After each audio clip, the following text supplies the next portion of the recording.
ભજન ભક્તિ અને ભોજનના ત્રિવેણી સંગમ ગણાતા જૂનાગઢના મહાશિવરાત્રિના મેળામાં ભક્તોનો ધસારો જોવા મળી રહ્યો છે। ત્યારે સાધુ સંતોની સાથોસાથ એક બાળક વાનર આકર્ષણનું કેન્દ્ર બન્યો છે। કિન્નર અખાડાના મહામંડલેશ્વર ગિરનારી માતાની સાથે આવેલ આ વાનરની માતાનું થોડા સમય પહેલા મૃત્યુ થયું હતું।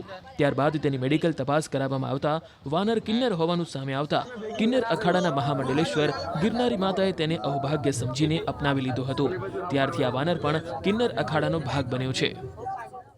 महाशिवरात्रि मेला में जुदा जुदा अखाड़ा होय छे, तेमां एक थोड़ा वर्षों पहला स्थान मळ्युं छे किन्नर अखाड़ा ने। ते पण दर वर्षे अहीं छे ते गिरनाરની ભૂમિમાં આવે છે। આપણે સીધી જ વાત અહીંના જે કિન્નર અખાડાના જે મહાત્મા છે તેમની સાથે વાત કરશું। માતાજી, શું કહેશો, ભવનાથની અંદર કિન્નર અખાડા છેલ્લા ઘણા વર્ષોથી આવે છે? જય ગિરનારી, હર હર મહાદેવ, ઓમ નમો નારાયણ। 2016થી જ્યારથી કિન્નર અખાડાનું સ્થાપન થયું છે ત્યારથી કિન્નર અખાડો અહીંયા આવે છે, ભજન અને ભોજનનું આયોજન કરે છે। બહુ મોટું આપ જોઈ રહ્યા છો અન્નક્ષેત્ર છે। અહીંયા લોકો અહીંયા ભજન અને ભોજન લે છે અને માતાજીઓના આશીર્વાદ લઈને જાય છે। પોતાની જાતને બહુ ધન્યતા અનુભવીને લોકો જાય છે અહીંથી। અહીં કિન્નર અખાડાના જે સંતો હોય છે, જે માતાજી હોય છે, તે પણ અહીં ધૂણા ધખાવે છે, જુદા જુદા ધૂણા હોય છે, તેનું શું મહત્વ?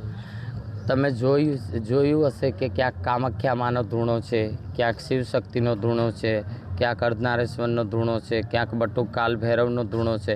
તો અલગ અલગ જે માતાજી જેની સાધના કરતા હોય છે એવી રીતના ધૂણો ધખાવે છે ને એના આશીર્વાદ લોકોને આપે છે। ખાસ કરીને વાનર પણ આ વખતે તમારી સાથે? સી ઇઝ નોટ વાનર, સી ઇઝ ટ્રાન્સજેન્ડર। આ લેડી મંકી છે અને મંકી કિન્નર છે આ, અને નાનપણથી મારી સાથે છે। જ્યારે એની માતાનું મૃત્યુ થયું પછી અમે ડૉક્ટર પાસે લઈ ગયા તો ડૉક્ટર કીધું કે આ કિન્નર છે, તો અમારું અહોભાગ્ય છે, ત્યારથી આ અમારી સાથે છે। તો જે રીતે સાંભળ્યું કે જે કિન્નર વાનર જે કહેવામાં આવે છે, અને ખાસ કરીને અહીં મોટી સંખ્યામાં શ્રદ્ધાળુઓ છે તે પણ દર્શને ઉમટી પડ્યા છે। મહત્વનું છે કે કિન્નર સમાજ પણ છેલ્લા 7 વર્ષથી આ મહાશિવરાત્રિના મેળાનો હિસ્સો બન્યા છે।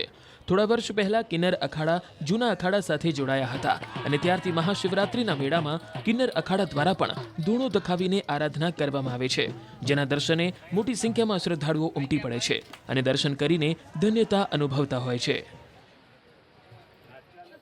ये जो महाशिवरात्रि का पर्व है बहुत ही खास, बहुत ही बड़ा दिन होता है शिव का, और हमारे सब सनातनियों के लिए ये पर्व बहुत धूमधाम से बड़ा शानदार तरीके से सेलिब्रेट किया जा रहा है। और जैसे कि आप देख सकते हैं कि सरकार ने भी बहुत अच्छी व्यवस्था की है। जो एक हर एक सनातनी के मन में था कि हर तरफ भगवा ही लहरा है, तो हर तरफ यहाँ भवनाथ में भगवा ही लहरा रहा है। और किन्नर अखाड़ा की बात करें तो किन्नर अखाड़ा में इस बार खास ये है कि माँ कामाख्या का दूना बना हुआ है। माँ कामाख्या की योनि प्रतिमा विराजमान है, तो ज़्यादा से ज़्यादा श्रद्धालु जो है इनका आशीर्वाद ले सकते हैं। माँ कामाख्या हर किसी की मनोकामना पूरी करती है। इस बार किन्नर अखाड़ा में जो है अलग अलग स्टेट, अलग अलग सिटी से महामंडलेश्वर महंत, श्री महंत आए हैं और दिगंबर भी आए हैं। जैसे कि आप देख सकते हैं जो विश्व की एकमात्र एक ही महिला दिगंबर है जो निर्वस्त्र रहती है, वो भी आई है अपने आशीर्वाद देने।